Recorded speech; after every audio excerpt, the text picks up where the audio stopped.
മനസ്സേടാ, ഇതെന്താ സംഭവം? നമ്മുടെ നാട്ടിലൊന്നും ഇങ്ങനത്തെ ഒരു ടൈപ്പ് അമ്പലങ്ങളൊന്നും കാണാനും കൂടി കിട്ടാറില്ല, കണ്ടിട്ടും കൂടി ഇല്ല. ഇതിന്റെ ഒരു ചരിത്രം എന്താണ് ഈ ഒരു അമ്പലത്തിന്റെ? കഥ കുറച്ച് പഴയതാണ്. ഈ കൊല്ലം, ആലപ്പുഴ, പത്തനംതിട്ട ജില്ലയിൽ ഒരുപാട് മലനടകൾ ഉണ്ടായിട്ട് പറയപ്പെടും.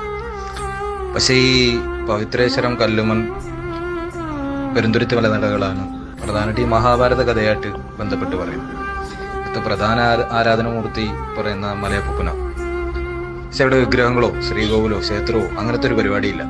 ഇതിന്റെ പ്രധാന പറച്ചില് ഇവിടുത്തെ വനയോര മലപ്രദേശങ്ങളിൽ പാണ്ഡവർ വന്ന് താമസിച്ചെന്നും അവരെ തിരക്കി ദുര്യോധനനും കർണനും അടങ്ങുന്ന ഒരു സംഘം വന്നെന്നും അവർക്ക് വിശ്രമിക്കാനും തങ്ങാനും ഇടം കൊടുത്തത് കുറവ് സമൂഹമാണെന്നും മധുചഷകം നൽകി അവരെ സ്വീകരിച്ചെന്നൊക്കെ പറയുന്നു.